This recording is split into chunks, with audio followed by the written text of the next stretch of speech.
Brother Noon mentioned that we should be we should always be ready to confess the wrong that we have done and to feel sorry for the wrong that we have done. And it reminds me of yesterday, the as they promised, as they were making promises, they were um,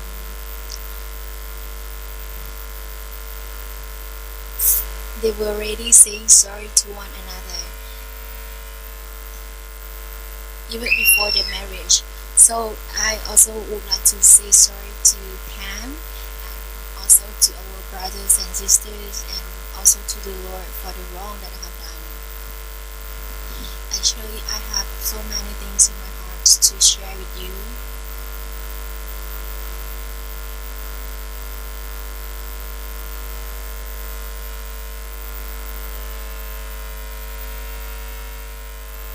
Yesterday we talked about the meeting place that we have under the tree, that is under the tree of grace, under God's grace, and His grace is sufficient for us all as we meet and come together. We get to encourage one another as Noon as has mentioned. And this morning I had a chance to speak to one of to some of our brothers and sisters. Um, his hometown is in Africa, and actually my younger sister has been in Africa for almost 20 years. And the people in Africa, the African people, don't really have proper congregation, but they have a meeting place that is under the tree. That is where they will come together and worship the Lord. And for us, as we come together today to worship our Lord, I would like to invite you to turn to the book of 2 Kings. 2 Kings chapter 4, verse 42 to 44. 2 Kings 4, 42 to 44.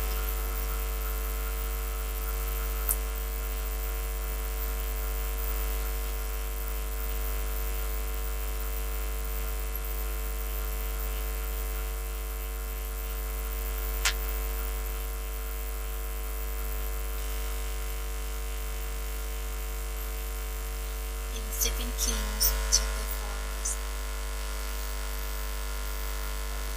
has been talking about Elijah. We know that his name is well known and he has a lot of courage to perform many things. And actually, Elijah is a younger brother of Elijah. Elisha is younger brother of Elijah.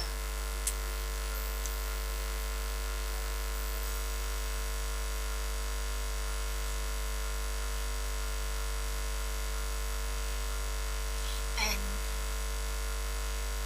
Elijah has been leading the Israelites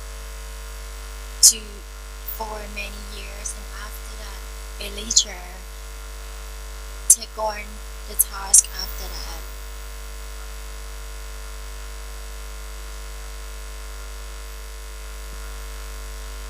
And Elisha has done many things, and that helped the people to trust that he is the man that is from God. And in this chapter 4, there are 4 miracles together that that helps the people to recognize, to be confident that Elisha is actually a man that is from God. I would like to read from verse 42 onwards.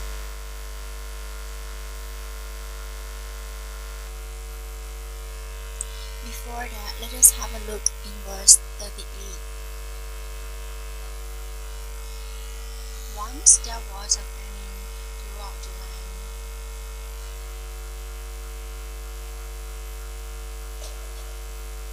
Elisha returned to Gilgal. We know that there was a famine throughout the land at that time. What does this tell us about the famine? For now, if we have a famine in some places of the world,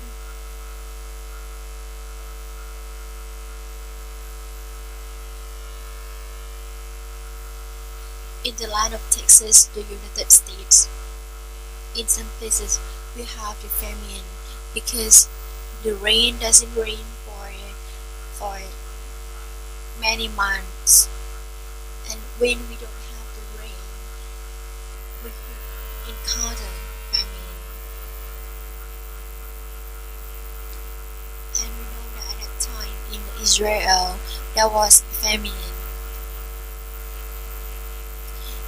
If there's famine in one place, even though the place that is nearby, that it doesn't have famine but it have prosperity,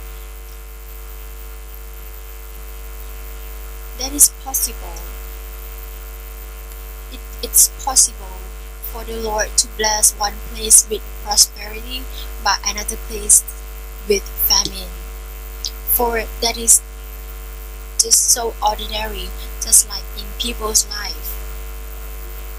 This morning I was talking to one of our brothers, and he was praying for his life very earnestly, for the problems for the distress in his life.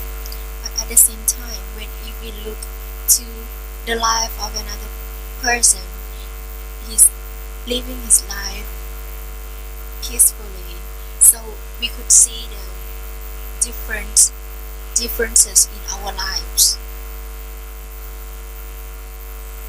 In verse 42, another time a man came from Baal Shalishah. This sounds very awkward. We might not have heard of this before, but when we read from this verse, Baal Shalishah.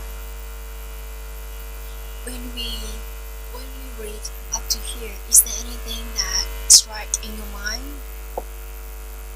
Actually, this has been mentioned in 1 Samuel chapter 9 verse 4. But there's another word in here. Baal, that is the idol that some of the people have been worshipping in the past. It seems like Baal that is mentioned in verse 42 has already been mentioned.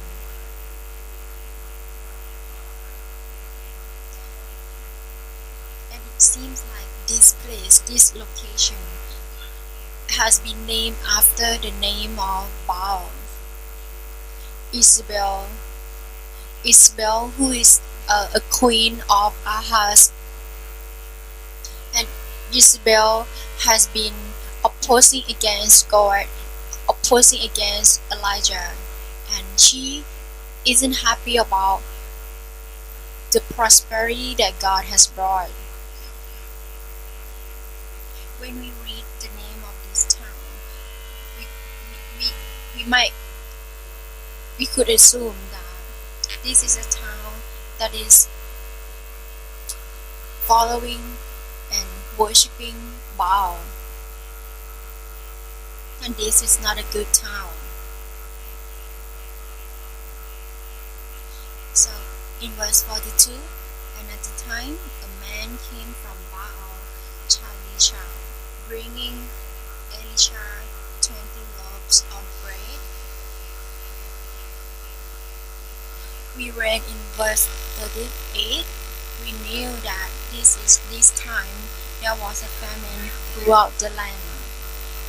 And in verse 42 is telling us that there's a man, the man who is unnamed, came from the town where people worship Baal.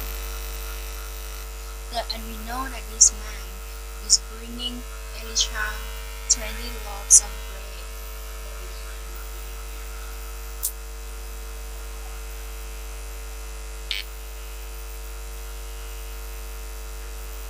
And these loaves made from the first barley harvested that year. It's the first fruit of the year.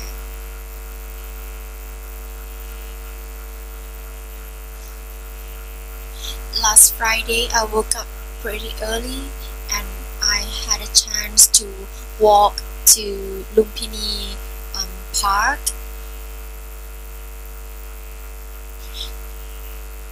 And as I walked along early in the morning, I could see the monk that came from the temple, and there will be people giving contribution, giving the food to the monk, and those food are not just the leftover, but the people would prepare the first fruit of the day and give it to the monk. And this is the same practice when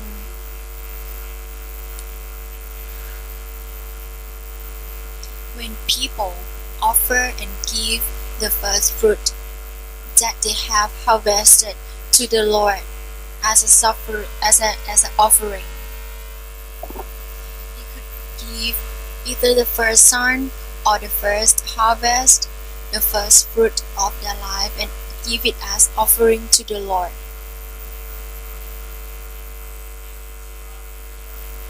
This man is in Samaria, and Samaria and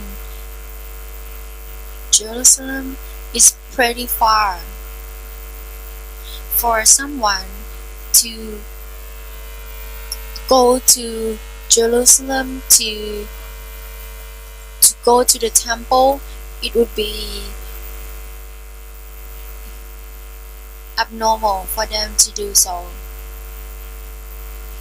because people wouldn't welcome the people from Samaria. So what this man is doing, the man that is unnamed, there are a few things that we have taken note of him. He's from a town that doesn't have good name. We know that he's bringing loaves to Elisha, and that loaves are from the first barley harvested of the year.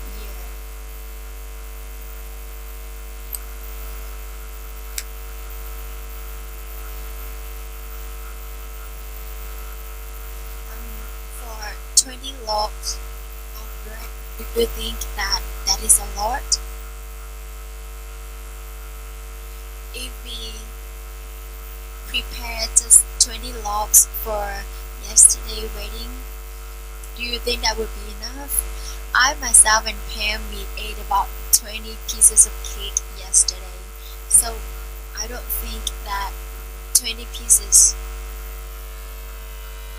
would be enough. Apart from the loaves of bread, the man also brings some freshly cut heads of grain.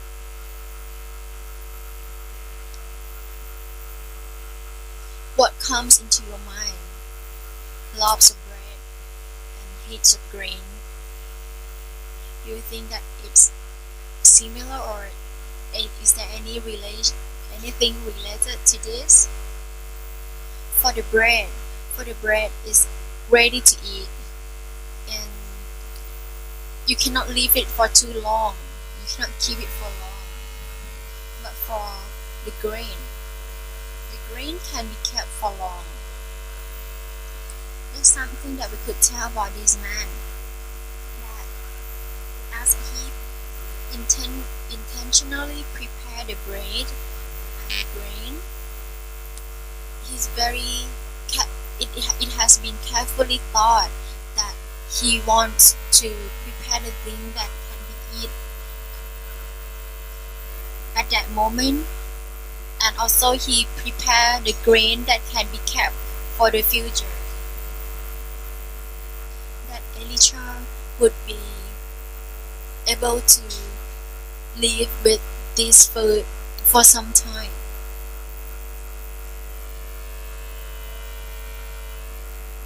Elisha told his servant to feed the group of prophets with this.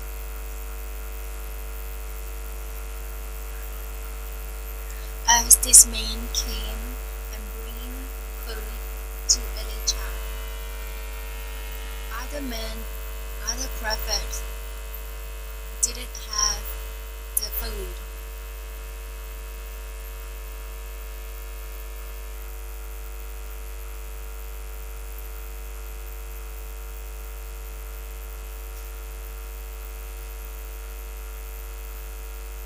I and Pam have been here for 2 weeks. Last 2 weeks, Sister King actually gave Kautan to us, for she knows that Pam like it very much. So yesterday, when I saw Kautan in the reception, I wanted to have it without sharing with anyone. But what Elisha did at that time is that Elisha told his servant to feed the group of prophets with this. He didn't keep the food that he has received for himself, for just himself alone. He doesn't want to keep it as his own stock, but he distributed it. He shared it with other people. And this shows the faith that Elisha has, and it also shows to me that I wasn't that strong in my faith because I know that it is easy for us to share when we have a lot, but when we don't have much, it is not easy for me to share. In verse 43, this servant belongs to Elisha.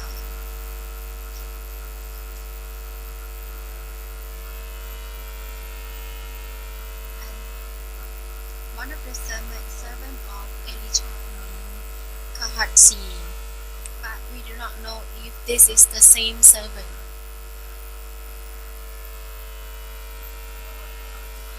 This servant, he answered that, but he answered, "Do you think this is enough for 100 men?" It shows that he might not be that generous.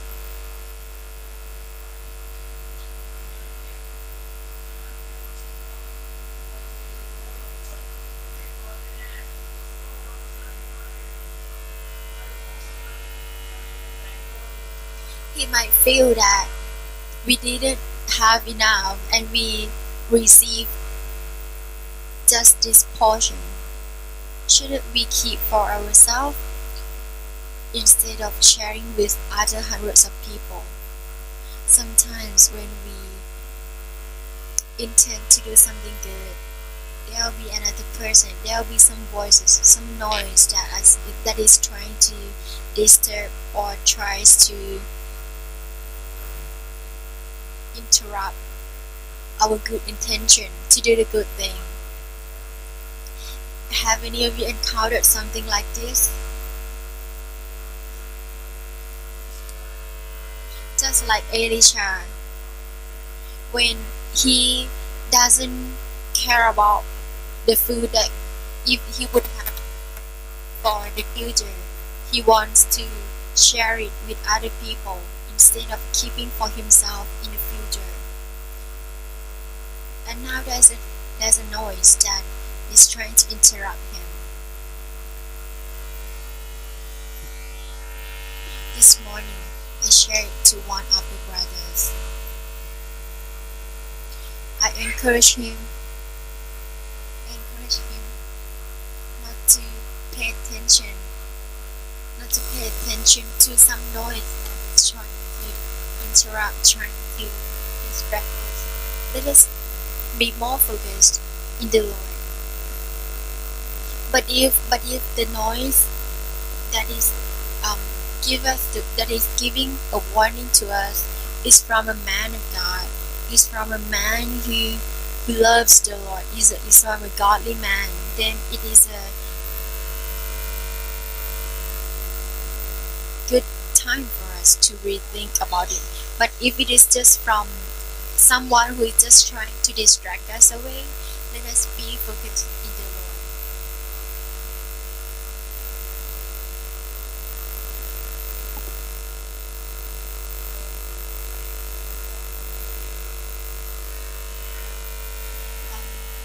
During the Wednesday Bible lesson from the book of Luke together, and when there's a foreign lady from Canaan that is trying to seek help from Jesus, and the disciples tries to put this lady away. And there's also another time when the children wants to come to Jesus, and the disciples also try to put the children away as well. One of the 12 disciples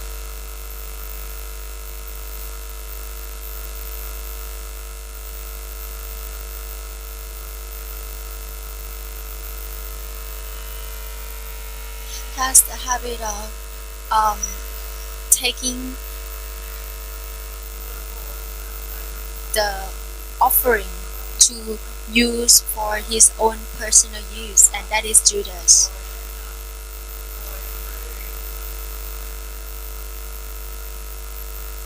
Whenever we have a good intention to do something that is good, there might be someone that is trying to interrupt us. Just like this servant. When the servant is trying to tell Elisha that, do you think this is enough for 100 men?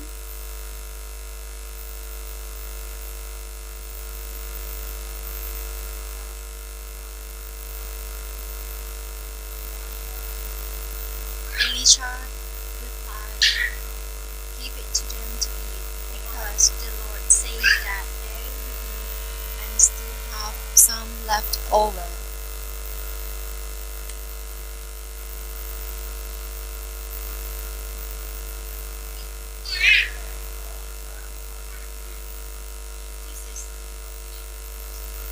Interesting for us to ponder about.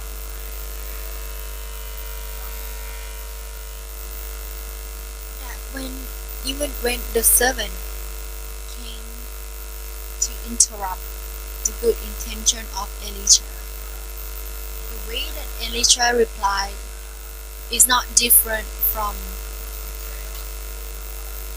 when Elisha is from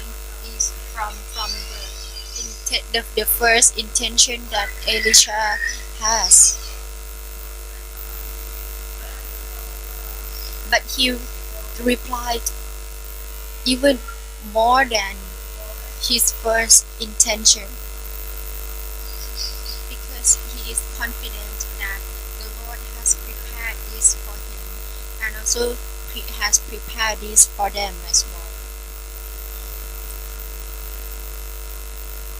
In verse 44, so the servant set the food before them, and as the Lord had said, they all ate, and there was still some left over.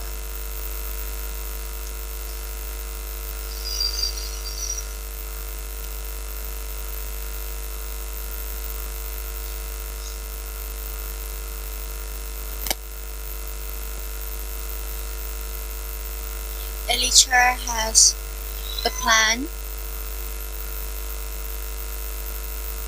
and the Lord blessed that plan. Blessed that plan to happen according to His promise.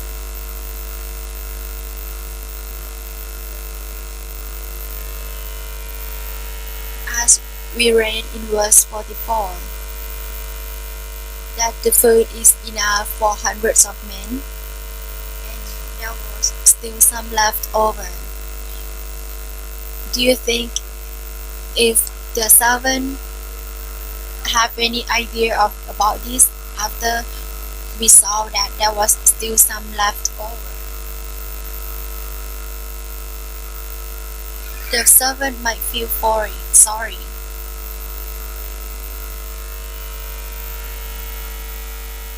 Many times in our life, we might have done something alike to this servant, that is interrupting the work of the Lord. And when we realize that we have done something like that, do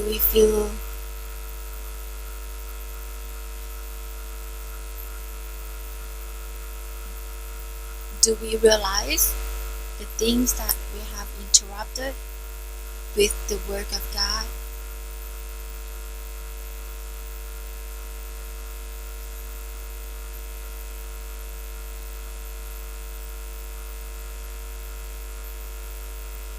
For the lessons that I have from this, that is God's 7, sharing with others will be blessed by God.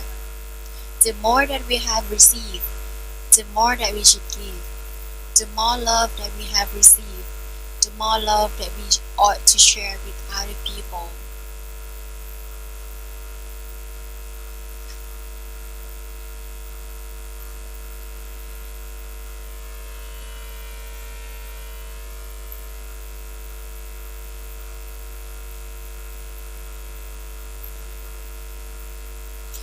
Even though in lives we didn't have that much, but we know that the Lord is always blessing us, and when we receive the blessings, we are called to share the blessings with His people.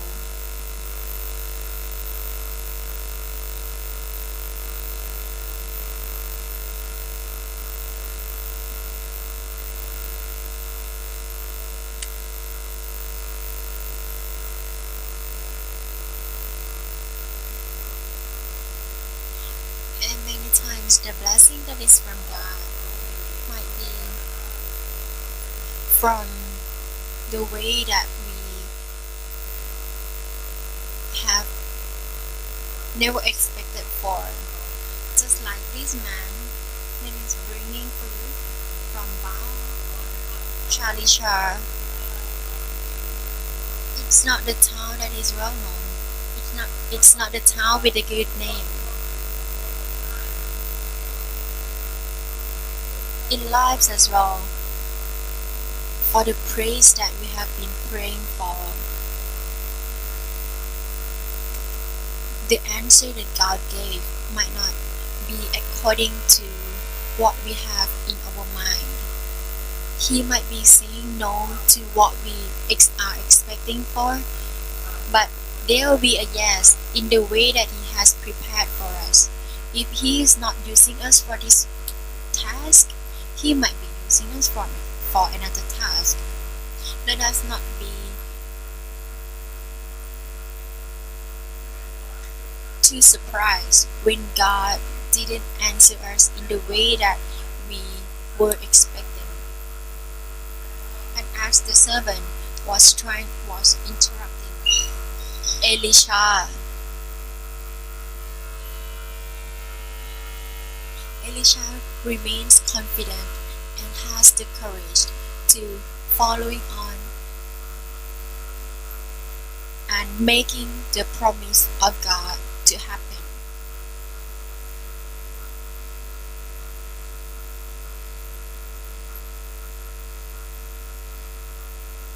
courage and faith is in. Let us turn to Hebrews chapter 10.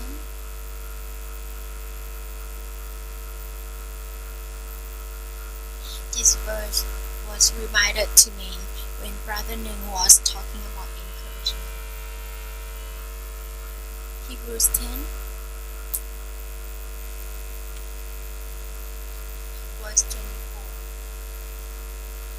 As we come under the umbrella of grace,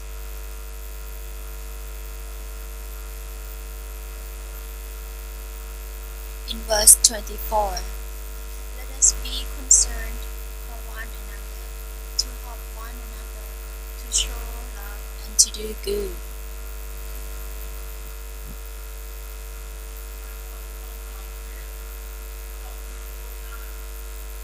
This tells us that we have to plan, we have to have the courage to do this. When Elisha was interrupted by the servant, he remained strong in his courage, and that would need to have the encouragement from other people as well. That's why we are called to encourage one another.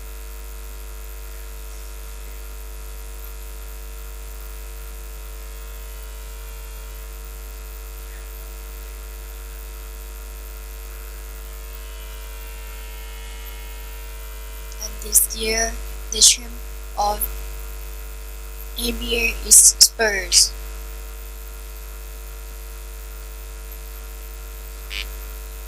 What does Spurs mean? For the cowboy in Texas, they wear this kind of shoe, and when they ride on horses,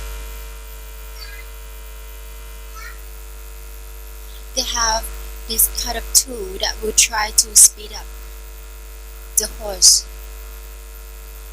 And in Thai, in this verse, the word ตกใจ seems like has similar meaning to like trying to speed up the horse to ride faster. And in verse 25, let us not give up the habit of meeting together as some are doing. Instead, let us encourage one another all the more, since you see that the day of the Lord is coming nearer.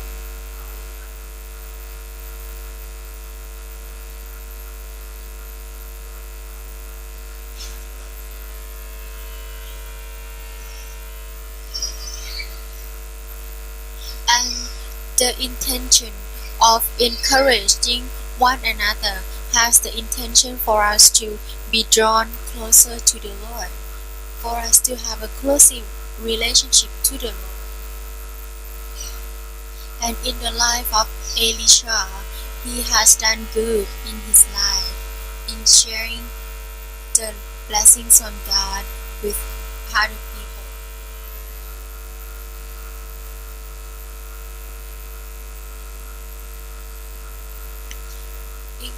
If we learn to take the courage and take the kindness from Elisha to share with other people, I believe that there will be more blessings from the Lord. May God bless you.